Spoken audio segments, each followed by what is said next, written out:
I'm in front of a shed I just recently finished, and next to a pile of lumber that I got for pretty cheap, or what's left of the pile. And these are called 4/4 outs. They're 4/4 inch thick, 1 inch thick, and they're basically scraps from the sawmill. And I got a whole pack of about 600 and some board foot for $250 or 40 cents a board foot. And I've got 3 sides on the shed and all this here left over to do the door yet, and the battens. I'd like to use battens here to cover the strips or the cracks.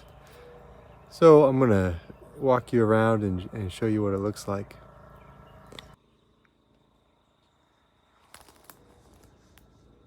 I began by trying to alternate the size, the width of the boards, wide, thin, wide, thin, wide, thin, and so on. And this gable end especially, you'll notice that I've got some really wide ones. Some of them are 11, 12 inches wide.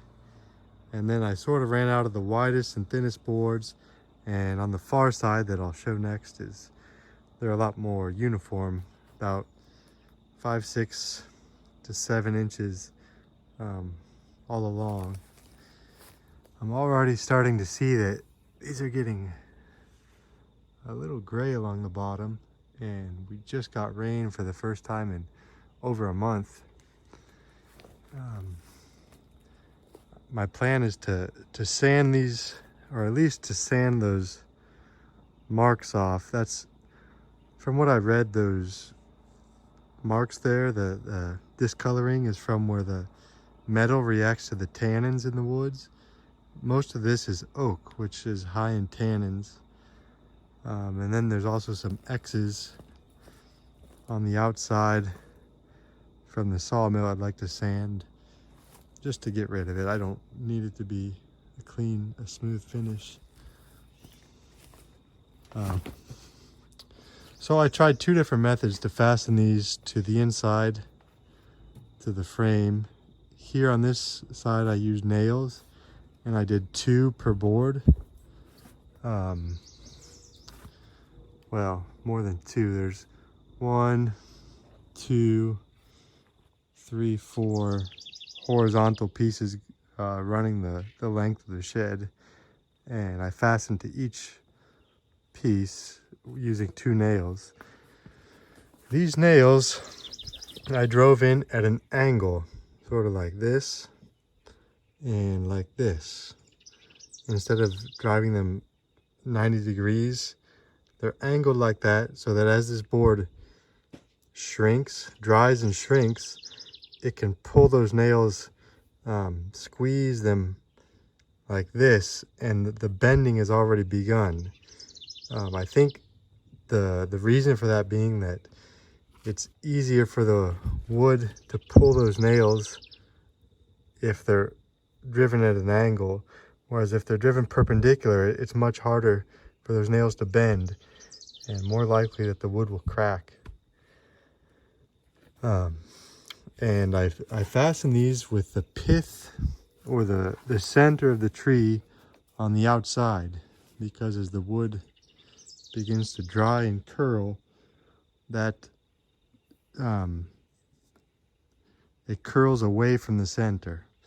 So rather than having these edges curl out as it dries, I want them to curl in, and for the center to be what wants to curl out. And I'll show you a board to see what that looks like. And then on this end, I use screws, which was another method I'd read about. Seems a little more dubious to me, but just 1 screw in the center.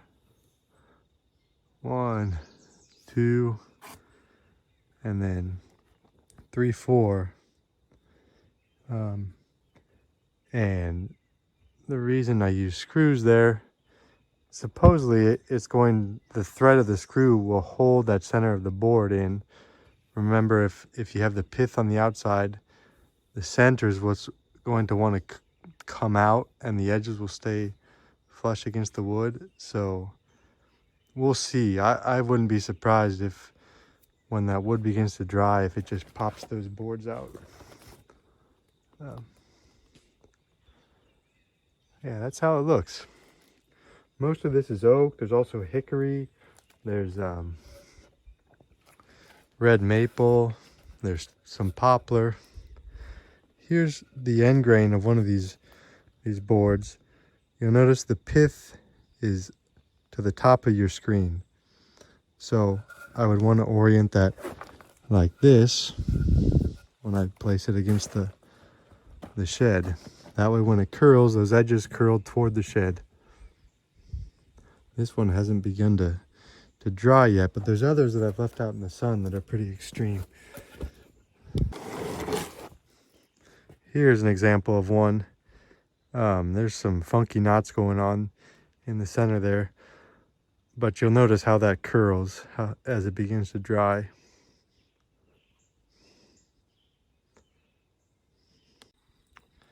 And here's the other long side of the shed, and these are a lot more uniform, as I mentioned.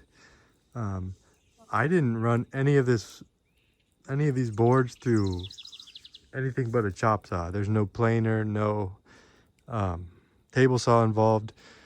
Some of them were warped, some were up to a 1/2 inch wider on one side than the other.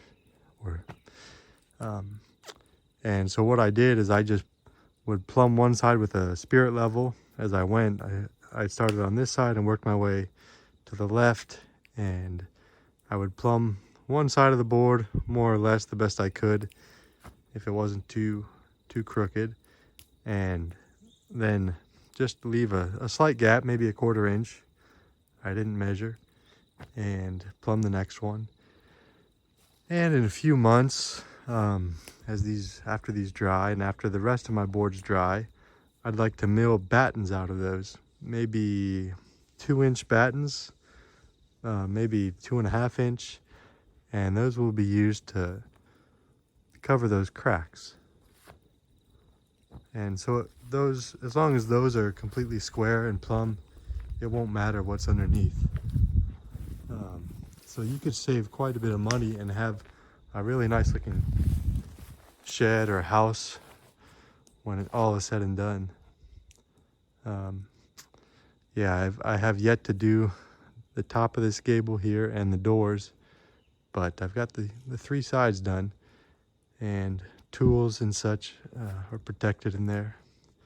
And you can see that I have 1, 2, 3, 4 pieces that each board is attached to.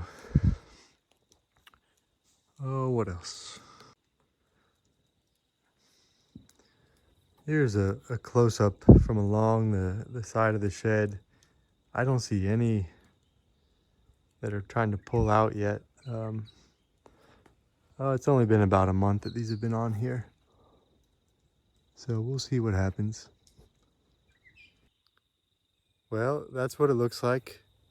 Let me know if you have any questions, and I'll try to post updates to this as time progresses, maybe in the fall after drying's finished, after I get a stain and battens on, and we'll see how it holds up. Here's a great affordable option for siding a barn or a shed or even a house, chicken coop, whatever you have, that looks really nice and should hold up for a long time. Thanks for watching.